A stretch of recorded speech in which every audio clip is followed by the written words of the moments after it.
उत्तर से लेकर दक्षिण तक, पूरब से लेकर पश्चिम तक, जहां एक समय हम उपहास के पात्र ये विपक्षी लोग हमको कहा करते थे, आज भारत नहीं हम विश्व की सबसे बड़ी पार्टी हैं। आमूलचूल परिवर्तन किसी राष्ट्र के विकास में सबसे बड़ा योगदान किसी का हो सकता है। बहुत सारे फैक्टर रहते हैं लेकिन शिक्षा महत्वपूर्ण उसमें से रहता है। मैं ग्रामीण पृष्ठभूमि से आता हूं, कोई गांव में कल्पना नहीं कर सकता था स्वामित्व योजना देकर ऐसा। मैं तो कहता हूं असली आजादी का जो स्वरूप यदि गांव को किसी ने उपलब्ध कराया है तो आदरणीय नरेंद्र भाई मोदी जी ने कराया है। हम तो उस विचारधारा के हैं कि यहाँ यत्र नारेस्ते पूजन्ते रमन्ते तत्र देवता यत्र तास्तु न पूजन्ते तथास्तु फलकिया।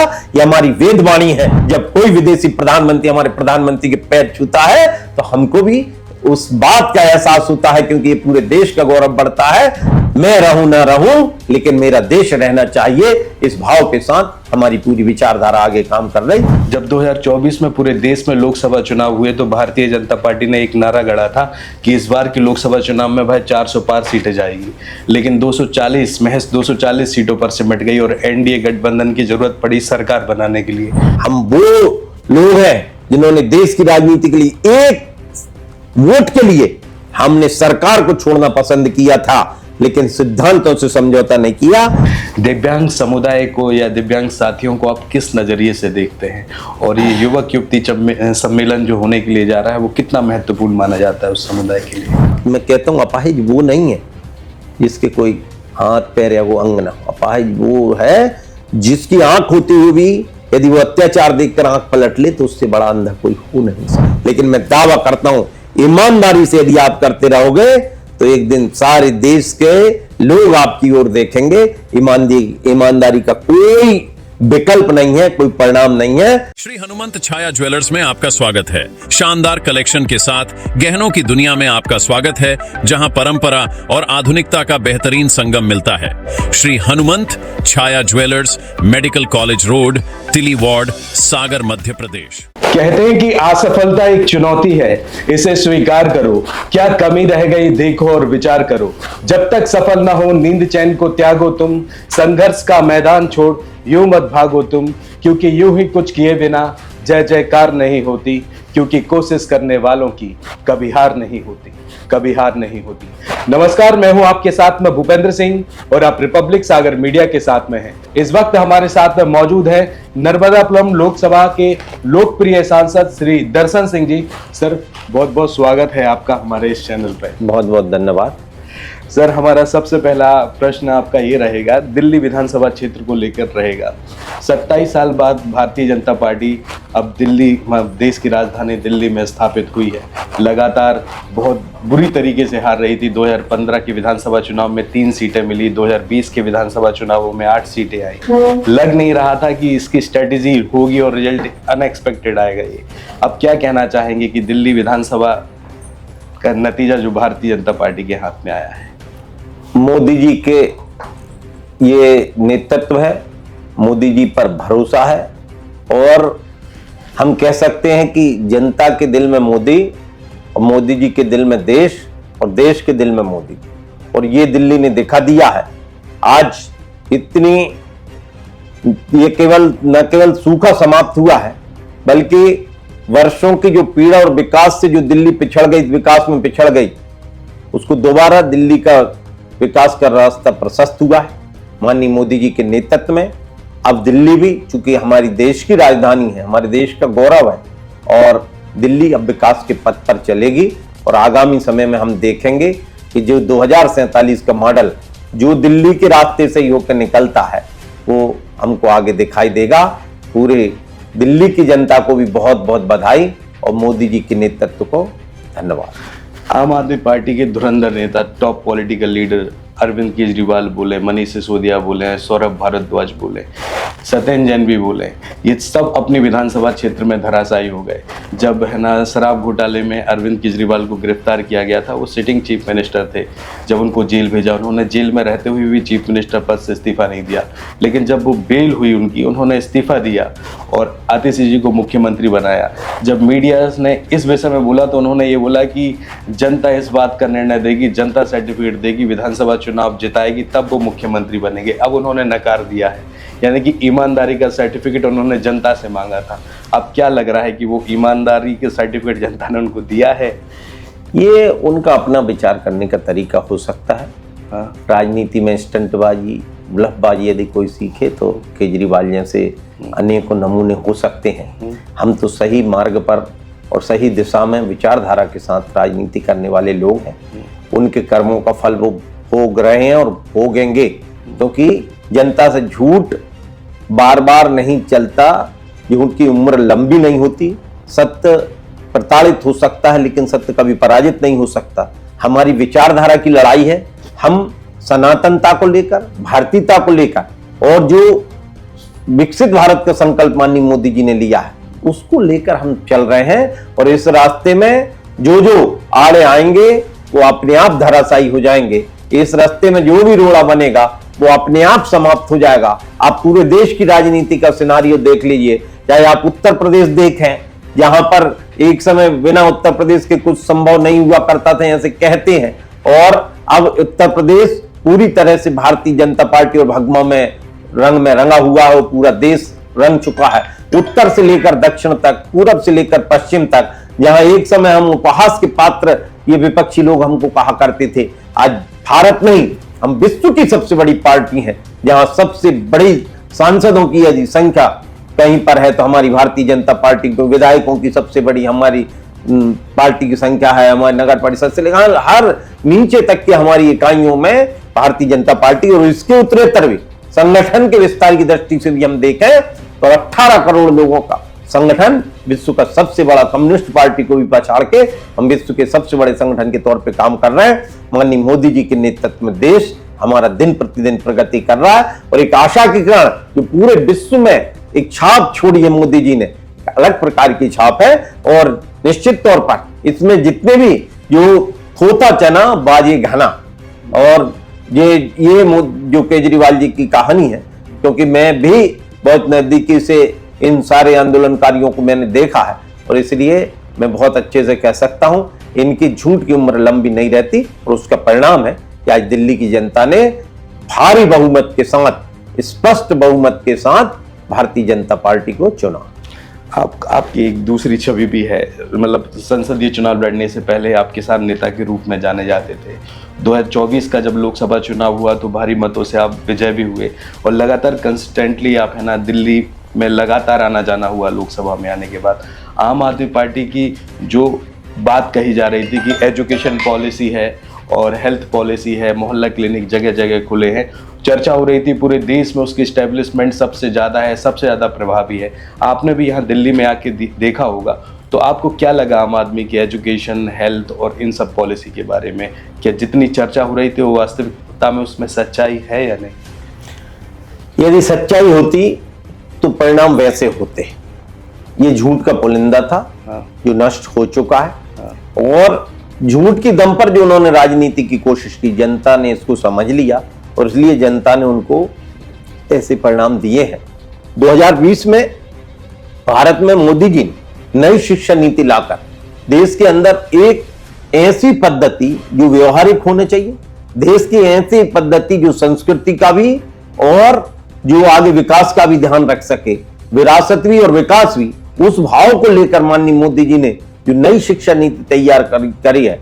क्योंकि मैंने उसका अध्ययन भी किया और मैं सौभाग्य से शिक्षा समिति का सदस्य भी हूं, और लगातार मैं देख रहा हूं कि शिक्षा के माध्यम से जो माननीय मोदी जी ने एक समय कल्पना नहीं की जा सकती थी कि हिंदी जैसे विषय में या हिंदी माध्यम में कभी इंजीनियरिंग या मेडिकल की पढ़ाई संभव हो सकती है, स्वप्न में सोचा जा सकता था, लेकिन उसको साकार करने का काम, और मैं तो धन्यवाद देता हूं मध्य प्रदेश के हमारे विगत मुख्यमंत्री माननीय शिवराज सिंह जी चौहान और वर्तमान मुख्यमंत्री डॉक्टर मोहन यादव जी को, जिन्होंने सबसे पहले इस नीति को मध्य प्रदेश में लागू करके, यानी हम कहें कि शिक्षा ही आमूलचूल परिवर्तन किसी राष्ट्र के विकास में सबसे बड़ा योगदान किसी का हो सकता है। बहुत सारे फैक्टर रहते हैं लेकिन शिक्षा महत्वपूर्ण उसमें से रहता है। और शिक्षा की जहां तक बात है तो शिक्षा की नीति पर यदि देश की जनता को किसी पर भरोसा है तो आदरणीय नरेंद्र भाई मोदी जी और हमारी शिक्षा नीति पर भरोसा। स्वास्थ्य की दृष्टि से हम देखें तो कोई गरीब कल्पना नहीं कर सकता था 5 लाख रुपए तक का मुफ्त इलाज, ये तो स्वप्न में था। जब कोई गरीब बीमार होता था तो ये सोचते थे कि क्या मालूम कौन से अस्पताल में इसका जाएगा। लेकिन जब आयुष्मान कार्ड योजना लेकर आए तो मैं न केवल करोड़ों लोगों को इसका प्रत्यक्ष लाभ मिला, और इस बार तो और भी 70 साल की आयु जो पार कर चुका है, वो किसी भी वर्ग का हो, किसी जाति का हो, किसी भी यदि उसके धनाढ्य में है, गैर धनाढ्य में है, गरीब में है, हर प्रकार के व्यक्ति के आयुष्मान कार्ड देने का काम, आने उनकी पूरी चिकित्सा का खर्चा अब हमारी देश की सरकार उठाएगी। यही तो वास्तविकता है कि जो तुलसीदास जी ने रामायण में कल्पना की थी राम राज्य की, उस राम राज्य की कल्पना को साकार करने के लिए माननीय मोदी जी ने न केवल सांस्कृतिक भारत को आगे बढ़ाने का काम किया है, ऐसे मापदंड जिन्होंने गुलामी की मानसिकता से स्थायी मुक्ति देने का काम किसी ने किया है तो आदरणीय नरेंद्र भाई मोदी ने किया है। मैं ग्रामीण पृष्ठभूमि से आता हूं, कोई गांव में कल्पना नहीं कर सकता था स्वामित्व योजना देकर ऐसा। मैं तो कहता हूं असली आजादी का जो स्वरूप यदि गांव को किसी ने उपलब्ध कराया है तो आदरणीय नरेंद्र भाई मोदी जी ने कराया है कि अब गांव के व्यक्ति को गांव के मकान पर अधिकार, वर्षों से जो वंचित था उस पर उसको न केवल अधिकार बल्कि उसको ऋण की प्राप्ति भी हो सकती। वो गर्व के साथ कह सकता है एक समय में उसके पास 1 रुपया नहीं होता था, आज उसके घर के नाम से लाखों रुपया उसके हाथ में आ गए हैं। ऐसा मैं कह सकता हूं ऐसी अनेकों योजना, चाहे वो स्वास्थ्य की हो, चाहे वो शिक्षा की हो, चाहे वो आदमी के आम स्तर की बात हो, मातृ शक्ति के, चाहे मातृ वंदन अधिनियम, जिसके बारे में तो आप और अधिक अभी दीदी और बताएंगे। लेकिन मैं केवल इतना कहूंगा कि लखपति दीदी से लेकर लाडली दीदी तक देश के अंदर क्या भाव के साथ हम तो उस विचारधारा के हैं कि यहाँ यत्र नारेस्ते पूजनते रमनते तत्र देवता यत्र तास्तु न पूजनते तथास्तु फला किया। ये हमारी वेदवाणी है। उस वेदवाणी को यदि किसी ने संकल्पना या सही रूप देने का काम किया है तो आदरणीय नरेंद्र भाई मोदी जी ने किया है। ये वो भारत है जिस भारत में 50 साल तक किसी ने विचार नहीं किया था कि उसके संसाधन पर उस अंतिम व्यक्ति का अधिकार हो सकता है। ये बात भी यदि किसी ने देने का काम किया है तो पंडित अटल बिहारी वाजपेयी जी ने जब ग्राम सड़क योजना लेकर आए, जब पंडित अटल बिहारी वाजपेयी जी जब किसान क्रेडिट कार्ड लेकर आए और एक आम व्यक्ति के स्वाभिमान को जगाने का काम उन्होंने किया, और मोदी जी ने उस बात को आगे बढ़ाकर आज न केवल घर का अधिकार, कोई कल्पना नहीं कर सकता था गांव में कि मैं कभी पक्के मकान में रहूंगा, अभी पहले 4 करोड़ अभी 3 करोड़ इस सत्र में उन्होंने फिर मान्यता दे दी है। ऐसे करोड़ों करोड़ों लोगों को पक्का मकान देने का काम, आने स्वाभिमान की जिंदगी। अरे शौचालय के लिए मेरी माताओं बहनों का कैसा अपमान आप कल्पना नहीं कर सकते। उस गांव में लोटा लेकर जाती थी तो पूरी घर की इज्जत बाहर होती थी। उस घर की इज्जत को पुनः स्थापित करने का, बचाने का काम किसी ने किया है तो आदरणीय नरेंद्र भाई मोदी जी ने किया है। एक सामाजिक परिवर्तन, एक राष्ट्रीय परिवर्तन, एक वैश्विक परिवर्तन। Only one sun in the universe and only one Narendra Modi in the world. ये हमारे वर्ल्ड नहीं, ये विदेशी प्रधानमंत्री के, ये देश के गर्व की बात रहती। जब कोई विदेशी प्रधानमंत्री हमारे प्रधानमंत्री के पैर छूता है तो हमको भी उस बात का एहसास होता है, क्योंकि ये पूरे देश का गौरव बढ़ता है। इस भाव के साथ आज मेरा भारत पुनः विकास पथ पर चल पड़ चुका है। 11वीं अर्थव्यवस्था को 4थे नंबर की अर्थव्यवस्था पर आ गया है। और ये इस बार अभी हमारा बजट सत्र चल रहा है, 50 लाख करोड़ से ऊपर का हमारा ये बजट इस बार का आया है। और अपने आप में न केवल गौरवान्वित, हर वर्ग को ध्यान करने वाला, चाहे वो गरीब हो, चाहे वो अन्नदाता हो, चाहे वो युवा हो और चाहे वो महिला शक्ति हो, हर शक्ति को पूरी तरह से यानी हर वर्ग को संपन्न करने का काम किसी ने संकल्प लिया है तो आदरणीय नरेंद्र भाई मोदी जी ने लिया। उनके नेतृत्व में हमारा भारत विकसित भारत बनेगा। उनके नेतृत्व में हमारा भारत 2047 में विश्व गुरु बनेगा।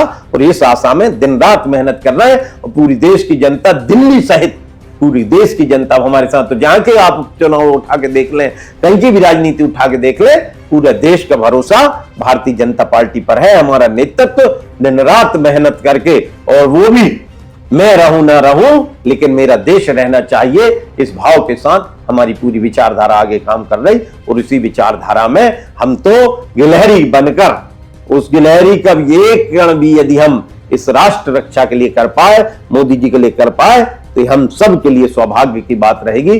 हमने ऐसे युग में जन्म लिया है जिसका नेतृत्व करता आदरणीय नरेंद्र भाई मोदी, आदरणीय अमित शाह जी, हमारा प्रदेश और केंद्र का नेतृत्व है। मैं उनका हृदय से आभार व्यक्त करता हूं। आपने है ना मोदी जी का नाम लिया, सब जगह मोदी जी की चर्चाएं हैं, और एक है ना मैजिक, जो उनका मैजिक चेंजर है ना किसी भी इलेक्शन में चलता है, वो चर्चाओं में एक कहावत भी है कि some time we are able to qualify that but we are not able to clear the process. जब 2024 में पूरे देश में लोकसभा चुनाव हुए तो भारतीय जनता पार्टी ने एक नारा गढ़ा था कि इस बार के लोकसभा चुनाव में भाई 400 पार सीटें जाएगी, लेकिन 240 महज 240 सीटों पर सिमट गई और एनडीए गठबंधन की जरूरत पड़ी सरकार बनाने के लिए। कई लोगों में चर्चाएं थी इंडिया गठबंधन में भी कि अब मोदी मैजिक खत्म होता जा रहा है, मोदी मैजिक खत्म होता जा रहा है, लेकिन जैसे ही दिल्ली विधानसभा क्षेत्र के इलेक्शन का रिजल्ट आया तो वो आपने अभी नारा दिया था, दिल्ली मतलब दिल्ली के दिल में मोदी और मोदी के दिल में दिल्ली। तो ये दिल्ली मोदी मैजिक कितना चला दिल्ली विधानसभा में? आपके सामने रिजल्ट स्पष्ट है। हाँ। और जहां तक पूर्व के चुनाव की भी बात है, मोदी मैजिक उसमें भी चला है। हाँ। और आगे भी चलता रहेगा।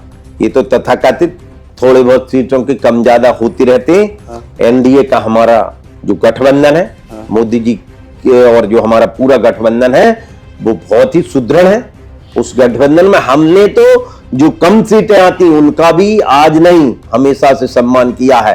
कभी हम वो लोग हैं जिन्होंने देश की राजनीति के लिए एक वोट के लिए हमने सरकार को छोड़ना पसंद किया था, लेकिन सिद्धांतों से समझौता नहीं किया। हम उस राजनीति को करने वाले लोग हैं, इसलिए काम राजनीति में उतार चढ़ाव आते रहते हैं, लेकिन अभी तो चढ़ाव ही चढ़ाव है और आगे भी चढ़ाव और दिखाई देगा। आगामी आपको भी दिखाई दे रहा, विपक्ष कहीं दूर दूर तक दिखाई नहीं दे रहा। उनके पास ना तो नेता है ना नीति है, और नियति तो उनकी अपने आप बेकार चल ही रही है। तो हम कह सकते हैं कि माननीय मोदी जी का नेतृत्व, मोदी जी का विश्वास, और जो सर्वहिताय सर्व जनाय सर्व सुख के लिए जो बात कह रहे हैं, सबका साथ सबका विकास सबका विश्वास सबके प्रयास के साथ, इस भाव को लेकर, इस विकसित भारत की कल्पना को लेकर मोदी जी चल रहे हैं। पूरी जनता जनार्दन आप सहित पूरी जनता जनार्दन उनके साथ खड़ी। आपके क्षेत्र नर्मदापुरम में हमराही समाज संस्था एनजीओ है, दिव्यांग युवक युवती परिचय सम्मेलन का आयोजन 23 फरवरी को कराने के लिए जा रही है। दिव्यांग समुदाय को या दिव्यांग साथियों को आप किस नज़रिए से देखते हैं, और ये युवक युवती सम्मेलन जो होने के लिए जा रहा है वो कितना महत्वपूर्ण माना जाता है उस समुदाय के लिए? ये शब्द अपने आप में बहुत महत्वपूर्ण है जो आपने उपयोग किया, और ये भी हमारी विचारधारा का ही परिणाम है। क्योंकि हर व्यक्ति की कुछ ना कुछ अपनी ताकत रहती है।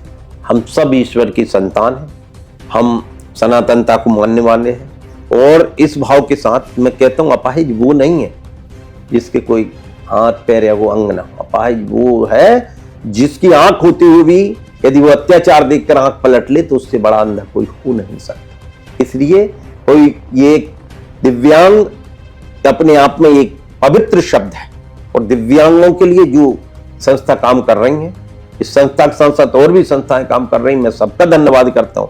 इस संस्था का विशेष धन्यवाद करता हूं कि जिन्होंने एक अच्छी सोच के साथ और आगामी 23 तारीख में हमारे लोकसभा क्षेत्र में और नर्मदापुरम में ये कार्य का संकल्प लिया है। हम भी यथोचित सहयोग जो रहेगा, पूर्व से भी हम करते आ रहे हैं, आगे भी हम करते रहेंगे, और ये हमारे परिवार के हिस्सा है।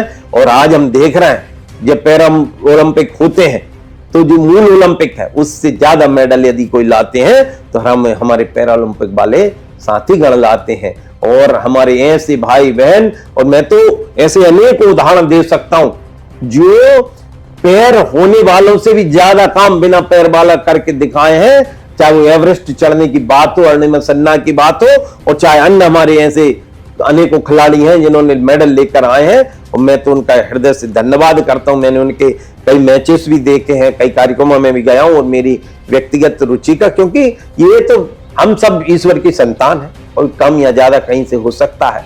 जिसके हो सकता है कि सब पूरे अंग हो, उसके बाद वो काम का नहीं होता है, और जो कम अंग के साथ ही भारत माता को ज्यादा दे सकता है, ये भाव किसी में है। इसलिए मैं पूरे इस वर्ग को प्रणाम करता हूं, उनके हृदय से श्रद्धा करता हूं, नमन करता हूं, क्योंकि श्रद्धा बिना धर्म ना हो और बिना गंध न पावई कोई, श्रद्धा के बिना कोई धर्म हो ही नहीं सकता। मैं उनके प्रति बहुत श्रद्धावान हूं और रहूं। मुख्य अतिथि के तौर पर इसमें सम्मिलित हो रहे हैं। दिव्यांग समुदाय के बारे में मतलब सभ्य कहे जाने वाले समाज में एक चीज़ें भी सामने आती हैं। कई बार वो उपहास का पात्र बनते हैं, कई बार उनका मजाक उड़ाया जाता है, और जहाँ तक जीवन साथी चुनने का सवाल आता है तो कई बार ऐसे लोगों के मन में आता है कि अगर कोई दिव्यांग है तो उसमें लड़कियां देने में हिचकिचाते हैं, बहुत सारी चीज़ें करते हैं। तो मुख्य अतिथि के तौर पर आप इस परिचय सम्मेलन में शामिल होंगे, तो क्या संदेश देना चाहेंगे आप इस समाज को, यहाँ के लोगों को, कि इस परिचय सम्मेलन का कैसे वो सपोर्ट करें और कैसे उनको जीवन साथी चुनने में वो मदद करें? देखिए, उपहास वो लोग करते हैं जो स्वयं कमजोर होते हैं, मेरा स्पष्ट मानना है। दूसरे का मजाक वो उड़ाता है जो स्वयं कमजोर होता है।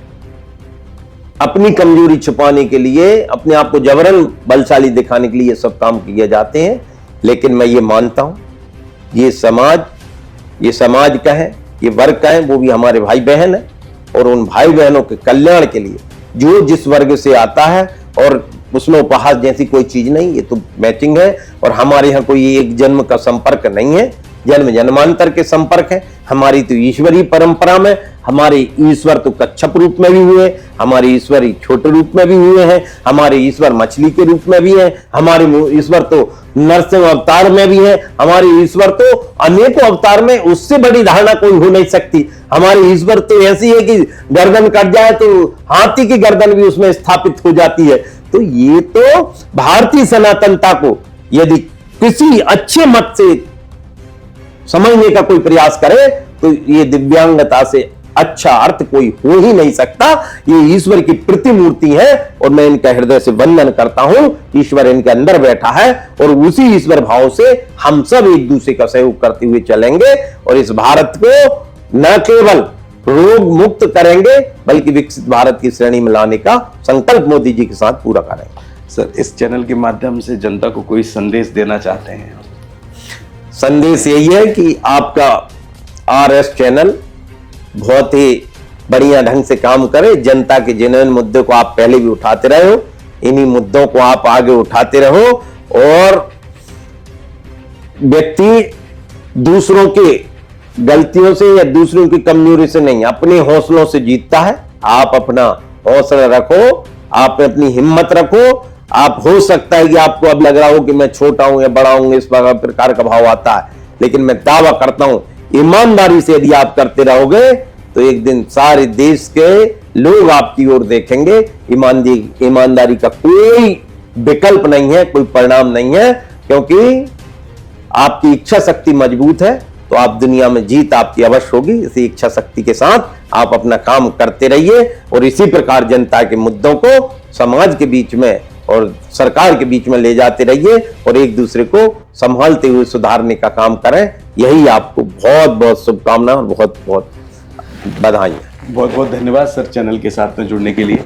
जैसा कि आपने देखा कि अभी हमारे साथ में थे नर्मदापुरम लोकसभा क्षेत्र के लोकप्रिय सांसद दर्शन सिंह जी।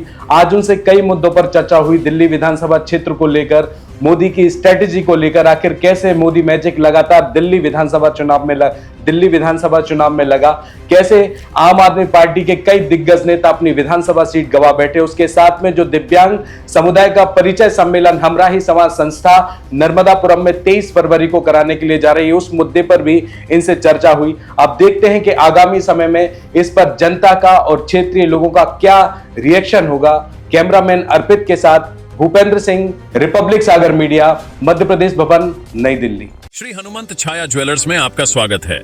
सच्चा सोना और कुशल कारीगरी, जहां हर गहना है एक कहानी और हर कहानी है एक खास पल। शानदार कलेक्शन के साथ गहनों की दुनिया में आपका स्वागत है, जहां परंपरा और आधुनिकता का बेहतरीन संगम मिलता है। सोने, चांदी और हीरे के अद्भुत डिजाइन आपके हर अवसर को खास बनाएंगे। हॉलमार्क प्रमाणित गुणवत्ता, शुद्धता की गारंटी, बेहतरीन डिजाइन, विशिष्ट नवरत्न चयन, जन्म के रत्न एवं हर राशि के लिए विशेष रत्न उपलब्ध, व्यक्तिगत डिजाइनिंग जो आपके आभूषण को अनुकूलित करे तो अपने विशेष दिन को और भी खास बनाएं। श्री हनुमंत छाया ज्वेलर्स के नवरत्नों और हॉलमार्क ज्वेलरी के साथ हमारा पता है श्री हनुमंत छाया ज्वेलर्स, मेडिकल कॉलेज रोड, तिली वार्ड, सागर, मध्य प्रदेश। रिपब्लिक सागर मीडिया को सब्सक्राइब अवश्य करें और आप हमारी आने वाली सभी वीडियो को देखना चाहते हैं तो आपको उसके लिए घंटी जरूर दबानी पड़ेगी ताकि आपको सभी वीडियो की नोटिफिकेशन समय समय पर मिलती रहे। रिपब्लिक सागर मीडिया पर जो भी वीडियो आएगा वह सच की कसौटी पर कसकर ही आएगा।